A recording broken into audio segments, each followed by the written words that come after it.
J.A. Moore has been the South Carolina State Representative for House District 15, Goose Creek in North Charleston since 2018. Now he's asking constituents to give him 2 more years to tackle issues such as growth, infrastructure, and public transportation.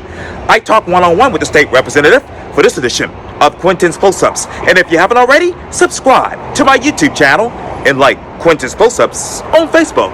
State Representative J.A. Moore, welcome back to Quintin's Close-Ups. Quinn, thank you so much for having me.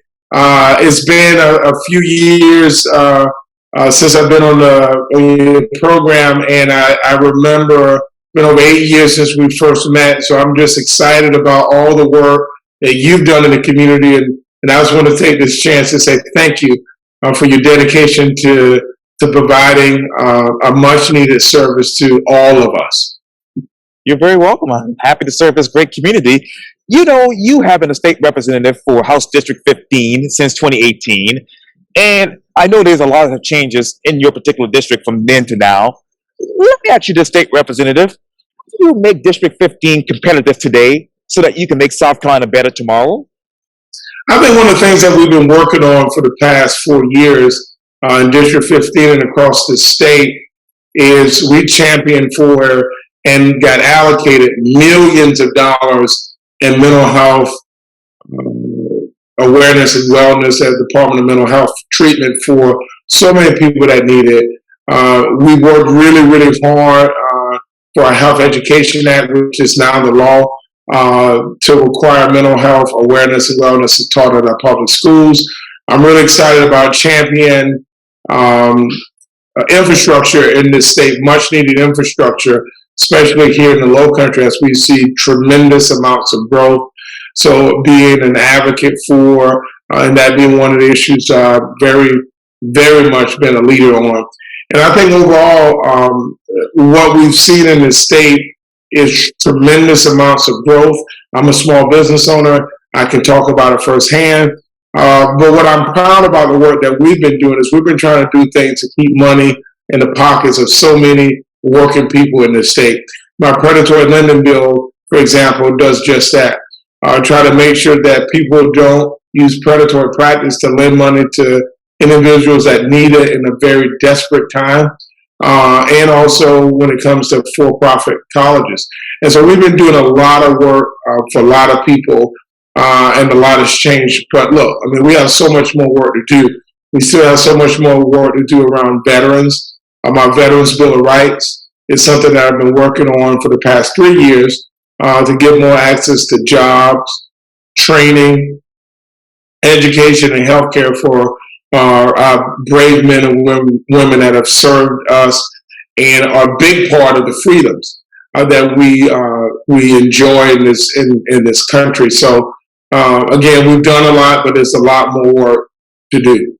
And I want to talk to you about those issues in just a second. You talked early in this particular interview, obviously, state representative, about growth. So let me ask you this. What are the last figures of population for District 15? So I didn't hear your question. I'm sorry. Yes, sir. What are the last figures for population for your district, District 15? So as you know, we just went through redistricting. And so the district has changed up quite a bit. It went from 4 municipalities to now it's 2 municipalities. So now we have Goose Creek and North Charleston, which I'm so proud to represent both Goose Creek and North Charleston. I've lived throughout the district. Over my years of living in this region, I currently live in Goose Creek. But right now it's around 42,000, close to 43,000 people that reside in District 15 based on census numbers. But probably the more raw numbers are closer to about 45,000 people. So it's a very robust district. It's really dense, densely populated, and it's a fast growing district. I have one of the fastest growing districts in the state and the most diverse district in the state. If you look at total population, very, very much so. And I'm just grateful to represent a diverse group of people, not just racial diversity, but economic diversity, also education diversity. It's a really good mix between men and women. And so I'm excited about representing such a diverse, rich in culture and rich in just people here in this district, District 15. It's been one of the joys of my life. And so, what are the District 15's current growth projections? Look, again, especially part of North Charleston, I represent one of the northernest parts of North Charleston and Goose Creek. The projections are just phenomenal for this area. We've seen over the past 10 years just a tremendous amount of growth, and that's going to continue. Because number one, there's a lot of large corporations that are investing in this area. But one of the things I'm really, really conscious of, and I've been working really hard on, is in making sure that we can control the amount of growth that happens, that it doesn't continue to interfere with the quality of life that we enjoy. That's why we live here in the Low Country, right? So working with the COG and state government and county government and local municipalities on transit, making sure we have the best transit system in the state, and eventually I want us to be able to rival transit systems across this country. But that's going to take work, and it's something that I've been dedicated to when it comes to public transportation, because how we move people, how people are able to get around, and it is very important to quality of life. It's vitally important. So the growth potential here in District 15 is tremendous. One of the things that I've been working on really hard is making sure that we grow smartly, that we grow in a way that the people can still live an enjoyable life and enjoy the Low Country. Yes, sir. What is your 5-point plan for public transportation in your district, District 15? Well, I think the transit-oriented development is vitally important. There's a need for density in the area. I think there's a need for us to be really thinking about, as you know, Charleston County has invested hundreds of millions of dollars in the Low Country transit system that's going to be coming over the next several years. It's important that not just a district perspective, but regionally, we're thinking about density. We're thinking about how we can create spaces where people can live, work, and play. It's something that, again, that I've been involved with and aware of even before I got elected. And so I wouldn't say that it's a 5-point plan. I think it's a little more detailed than that. But what it is like having an understanding and being involved in so many aspects of growth that happens. It's not just having relationships and understanding what developers are doing. It's understanding what we're doing at the state level, understanding what's happening at the federal level, municipal level, and the county level. So that I think if you want me to answer about a 5-point plan, I think it's federal, state, county, municipal. All of us have to be involved in all aspects, and the COG level as well. And so all of us have to be involved in making sure that it's synergetic, that we're working together with different levels of government and the private sector, which is going to play a tremendous role in making sure that we have a safe transit system. Not only it's safe, but that people are using it, and that we alleviate some of this devastating traffic trends that we've been seeing over the past 10 to 15 years. So where are those traffic trends heading right now? Well, as you can see, there's the corridors along Rivers Avenue. There's pain points, as we know, off of Ashley Prospect, which is in my district. There's pain points as you're going off of 52 on a NAD road, like into my district. There's other pain points further down Rivers Avenue, and we're not even talking about 26 and those challenges. So, right off of 205 and so on and so forth. And so, look, there's a lot of different pain points we can talk about. I think we're all aware of it. I drive on these roads every day, and so do a lot of folks in my district. So I think identifying the pain points isn't necessarily the focus. I think we know the pain points. I think what my focus is on making sure that the transit-oriented development is happening, making sure that when we're dealing with transit-oriented development, we're thinking through housing affordability. That's a part of the overall kind of master plan, or in other words, things that I'm focused on. And so, yeah, I mean, there's a lot happening in this area, which is exciting, and I'm grateful to represent such a growing and developing district.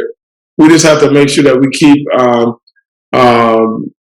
just keep our eye on, keep our hand on the pulse, if you will, of like what's happening, how's growth happening, how are people moving around, what are some of the pain points. We talked about a little bit of them, but it's not a one. It's not a simple answer. It's not like I can give you a sound bite of how we deal with the challenges of growth in the area. It's a lot of it. It's multi-level, multi-tiered. You got to be thinking about a lot of things at a lot of all at once. So let me ask you this, State Representative.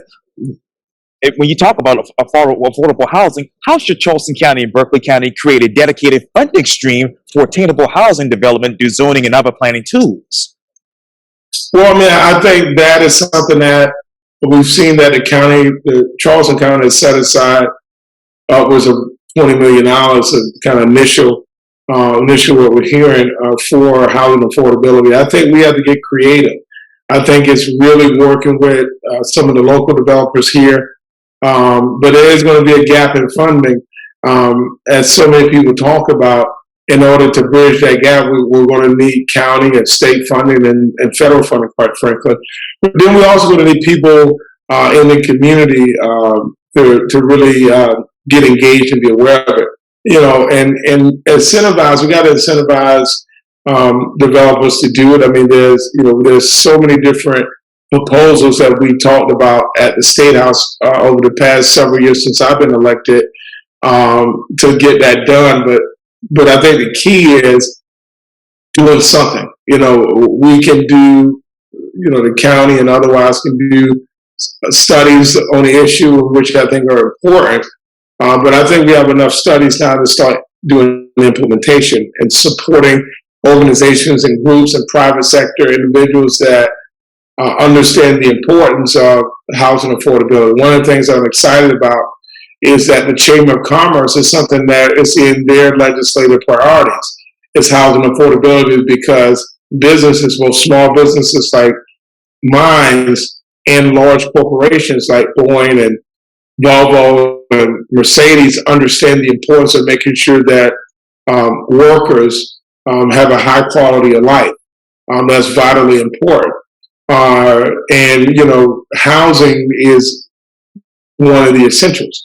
And so I think there's a lot of people thinking about it. I think a lot of people are trying different. I literally had a conversation today about affordable housing. It's something that I talk about often, and not only talk about, figure out ways in which we can solve this affordable housing shortage in our community. Yeah, I'm running out of time, State Representative, but what current private and public partnerships would you be in favor for as far as expanding infrastructure in your district? I mean, here's what I'll say. I don't want to talk about specific projects or developers or private entities, but what I will say is this.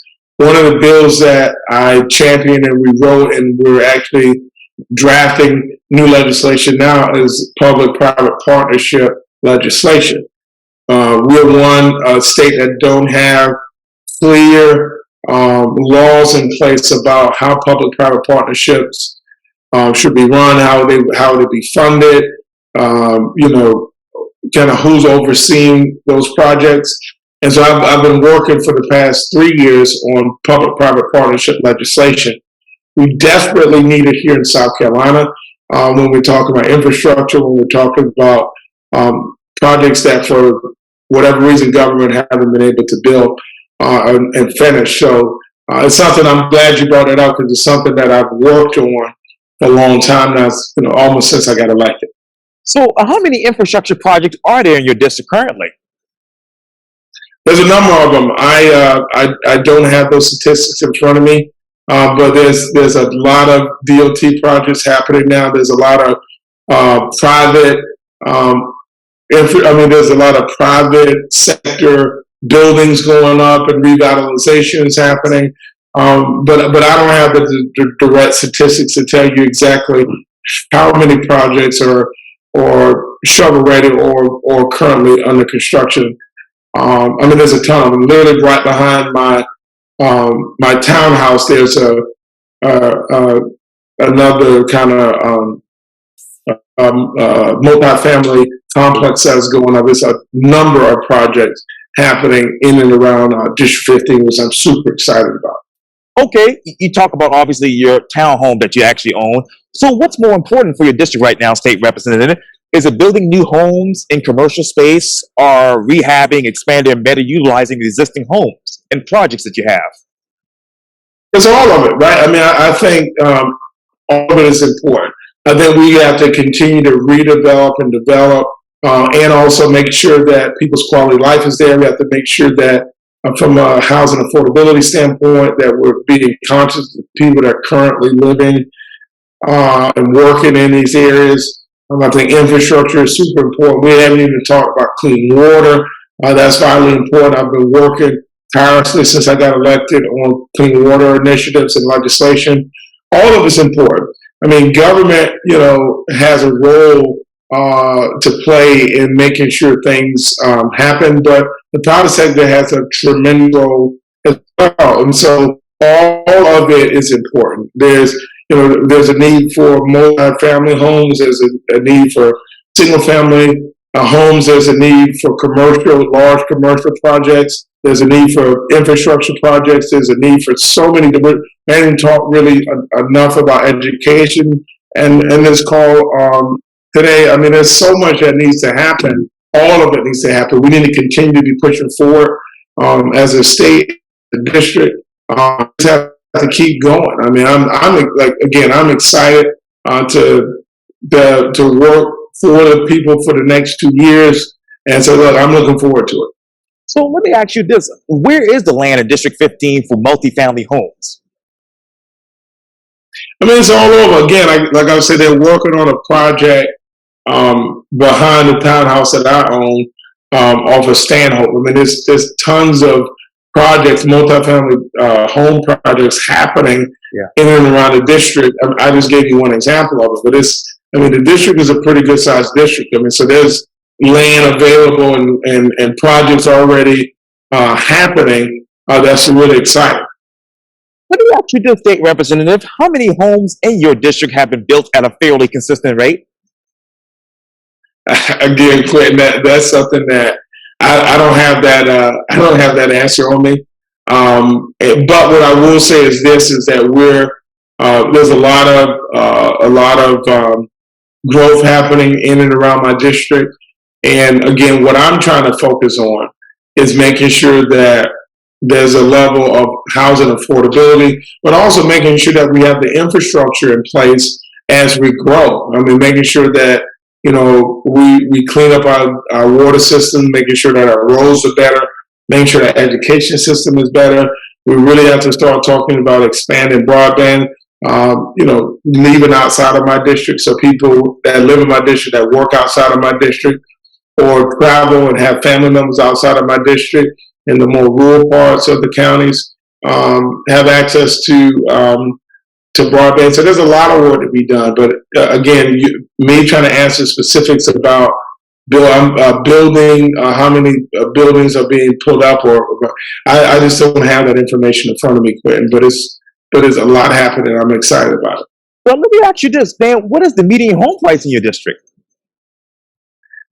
Again, Quintin, I don't have that answer in front of me. I don't have that answer in front of me. No worries. Well, let me ask you this, State Representative: when it comes to obviously broadband and obviously accessing that, should South Carolina make internet a utility? I think it's important that more people have access to broadband and Wi-Fi. It is becoming essential, right? I mean, I think it's something that we have to do, and I'm excited about the infrastructure bill that was signed into law. That's going to bring so much resources as it relates to broadband and other aspects to the more rural parts of the state. But yeah, I mean, I think having access to broadband is an essential to daily life here in my district. But should the state make that a utility? I think if you look at what we've been doing at the state level, we've been working with a number of companies and private sectors to expand access to broadband. And I think we will continue to do so. I mean, it's something that is a priority to the state. We've passed legislation since I've been in office to deal with broadband access. So let me ask you this, state representative, where else in your district should there be fiber lines placed? Quinn, I think there's a number of opportunities in my district for expansion and development. There's areas, like I said, right off of Stanhope that I think we should be looking at. There's also areas off of 52 and 78 that we can potentially be looking at for that. But I don't want to talk out of turn and say that I have the master plan as far as fiber and all that other stuff. But there's a lot of areas in which in my district we can expand access. But right now over Howell Hall Road and areas like that, that are kind of the more rural part of my district, then there's a need for it. And I think there's a common understanding that we need to do that. Okay, so early in the interview when you talked about public transportation, you said you didn't have a 5-point plan. So what is your comprehensive plan for public transportation in your district? Well, I think we talked about it already, Quintin. I think we talked about the need to work at all levels of government to make sure that we get funding for this transit-oriented development. I think we need to continue to work on densification in areas. The more dense an area is, the better it works for public transportation. We need to be making sure that, and county government has done a good job of it, making sure as we build a new development that we need to make sure that the infrastructure is in place for transit. And when we're going to need investment at all levels of government in order for it to happen. And I think also that there's a need to continue to engage the public in an awareness piece, right? And making sure the public recognizes the need for it, and getting sharing information with the general public, and also receiving information from the general public to see what this good transit looks like for them. But I mean, I think it's when you talk about the comprehensive plan, I think I've tried to spell it out the best I know how that it's multi-layered. It's not just one simple answer that I can do on a Zoom interview. I mean, it's just doing the arduous work. It's working at all levels of government and working with the private sector, talking to community members, and doing like you said, to your point, doing it in a comprehensive way. So, and I was just up there yesterday for work, but let me go to Rivers and actually Foster. I know a lot of people take public transportation there, and a lot of people take travel transportation in your part of the district, North Charleston. So how many people take public transportation in your district every day? Again, Quintin, I don't know if that data is readily available where they break down how many people from each individual state house district use public transportation. I don't know how. I don't even know where you would begin to find that information. But I think it's a good study, right? I would love to figure that out, but I don't have that data in front of me, and I don't even know if that data currently exists. But I think that's a good question for Carter, and I'll definitely reach out to them to find that out, because I don't have an idea from a quantitative idea of what that total number would even look like. But I'm sure the more than capable staff at Carter would have that information. So I would love to know that answer too, because I don't have a good sense of it.